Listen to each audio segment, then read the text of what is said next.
torcedores. Tudo tranquilo. Quem fala é o Band, Net, News. E olha só, mais um conteúdo anônimo e um pouquinho mais deste novo capítulo que nós teremos de tudo um pouco aqui no canal do Torcedor. Conto com a compreensão de vocês torcedores. Muito obrigado por todo o incentivo e carinho. Não esqueçam de curtir, comentar, compartilhar, inscreva-se. Ou seja, faça uma doação para ajudar o nosso canal. O link está na descrição do vídeo. Minissérie Special. Scuderia Detetive Lee Coco Esquadrão da Morte. Muito bem, vamos começar falando do Scuderia Detetive Lee Coco Esquadrão da Morte, que atuou principalmente nas décadas de 1960, 1970 e 1980, sendo extinta por decisão judicial no início dos anos 2000, dando a origem à Polícia Mineira, que hoje é conhecida como Liga da Justiça. Milícia. A história de um mito e a sua origem. Pedro Januário e Clotilde Alves da Costa moravam num casebre no Saco de Fora, onde hoje fica a Armação de Búzios,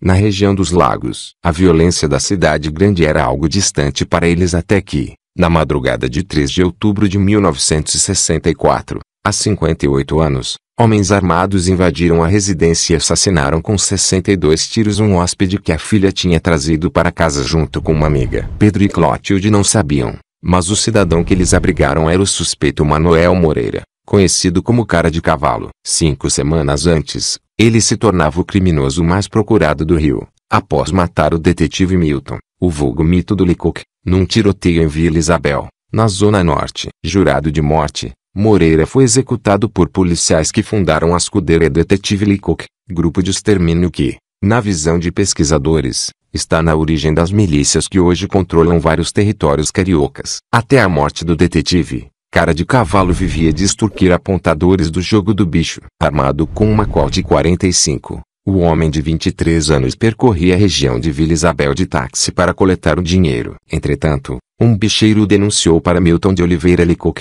que decidiu armar uma tocaia. Acompanhado pelos policiais Hermenegildo dos Santos, Aníbal Beckman dos Santos e delegado Hélio Vigil, o detetive tentaria prender Cara de Cavalo. Na noite de 27 de agosto de 1964, eles identificaram a mulher que o ladrão usava para recolher o pagamento e a seguiram até o Largo do Maracanã, onde encontraram o suspeito. Ao perceber a ação, ele tentou fugir, mas seu táxi foi fechado na rua Teodoro da Silva pelo Fusca dos policiais. Houve troca de tiros, e Lee Coco foi atingido no tórax e no pescoço por 5 disparos. O detetive de 44 anos foi socorrido, mas não resistiu. No dia seguinte à morte de Lee Coco, a mídia noticiou a revolta de policiais. Não foram poucos os que, junto ao cadáver, juraram matar o assassino. Foragido, Cara de Cavalo chegou, na noite de 2 de outubro, ao casebre de Saco de Fora, região que na época integrava o município de Cabo Frio. Ele foi levado até lá pela namorada, Nilza Ribeiro, que era amiga de Vanilda Alves,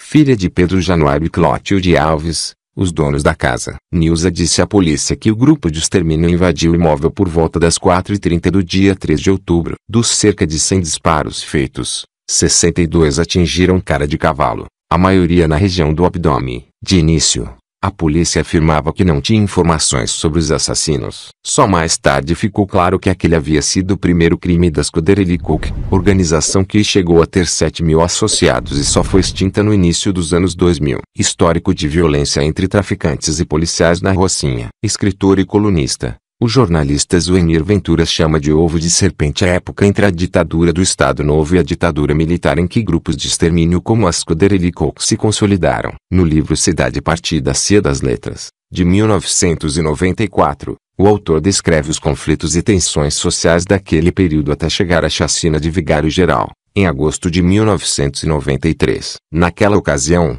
21 pessoas foram executadas por policiais que queriam vingar depois que 4 PMs foram mortos por traficantes na favela. Para Ventura, os grupos de extermínio do passado foram embriões dos grupos paramilitares que hoje disputam o controle de favelas do Rio com os traficantes que prometiam combater. A gente olha para aquela época como se fosse a era dos anos dourados, mas, na verdade, era uma espécie de ovo de serpente, um laboratório do que viria depois de toda a corrupção e violência que vemos hoje. Esses esquadrões da morte subiriam morros, invadiriam barracos e desentocariam assaltantes, caçando-os como ratos. Limpariam a cidade. Isso já tem 50, 60 anos, E a proposta de hoje é a mesma daquela época. O Esquadrão da Morte já tinha como objetivo vender essa ilusão de que eles acabariam com a violência. A milícia de hoje é um Esquadrão da Morte aprimorado, disse.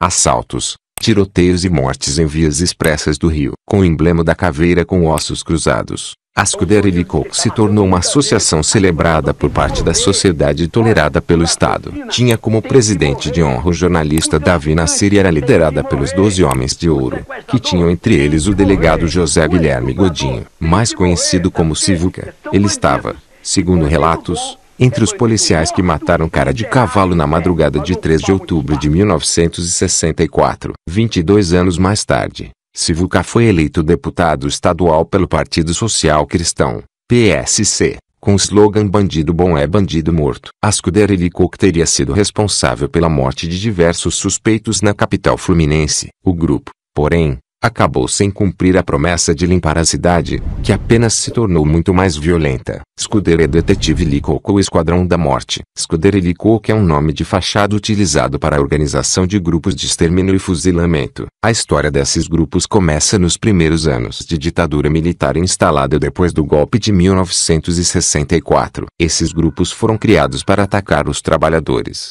suas organizações e seus líderes como forma de sustentar a política do regime. Entre 1968 e 1969 uma série de eventos e demonstrações de força das organizações estudantis e dos trabalhadores levam a um recrudescimento da repressão política. Então, uma das maneiras desenvolvidas foram os grupos de extermínio formados por polícias e membros das forças de repressão, os conhecidos grupos da morte, que se tornaram uma verdadeira política pública de segurança. Além disso, foram incentivados grupos de caráter fascista e com a participação de pessoas que não eram necessariamente polícias ou militares, como a Scuderie Coke. Desde os primórdios, em torno de 30% de milicos interagem com médicos, dentistas, advogados, promotores, engenheiros e toda sorte de pequeno-burgueses raivosos. A partir de 1968, esses esquadrões da morte foram a principal peça na caça aos membros de toda e qualquer instituição de esquerda ligada aos trabalhadores. Cláudio Guerra,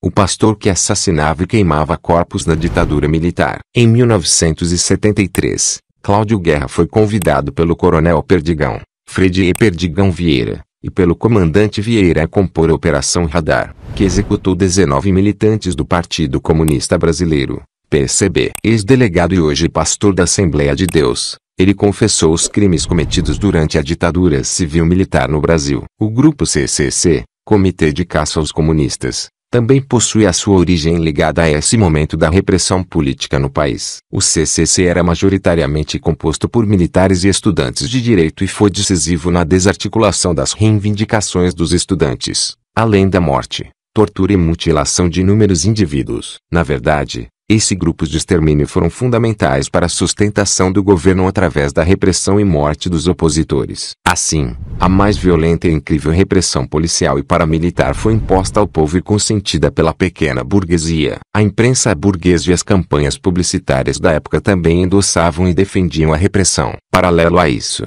a grande burguesia nacional também financiava e, em alguns casos até assistia, a tortura e a guerra contra o povo. Associado aos grupos de extermínio, a repressão oficial torturava com a tática de obter informações. Essas confissões forçadas não impediam uma série de castigos físicos, mutilações, fuzilamentos, esquartejamentos. Relatos e documentos atestam que crianças chegaram a ser presas, torturadas e abusadas. Cabe ressaltar também que, desde o início, esses grupos tinham como estratégia culpar os grupos de esquerda pelos seus atos. Ao mesmo tempo, procuravam justificar a violência cometida contra a esquerda e os mais pobres, chamando-os de traidores da pátria. Outra característica curiosa dos grupos de extermínio e da Scuderie Coke é que sempre houveram as homenagens concedidas por políticos. Os polícias, membros e organizadores dos grupos recebiam inúmeras comendas e menções dos assembleias estaduais e câmaras municipais, exatamente como ficou exposto ter sido feito por Flávio Bolsonaro a milicianos do Rio de Janeiro. O projeto de presidente Jair Bolsonaro nomeou Carlos Humberto Manato,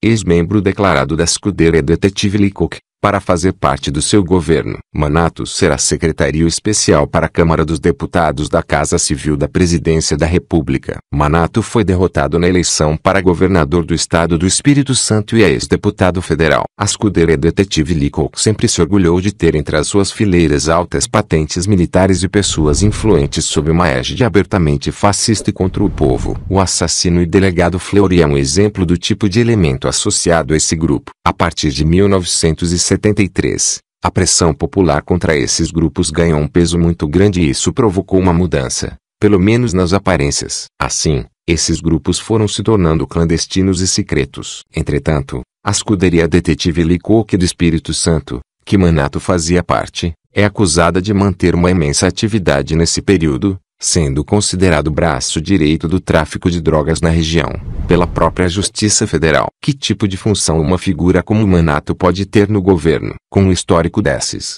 é preciso não ter ilusões sobre a conjuntura e a firmeza que deve motivar nossas ações. Vamos aguardar, para vermos como serão os próximos dias. Gostou do vídeo? Se possível, ative o sininho e compartilhe nas redes sociais para ajudar no canal.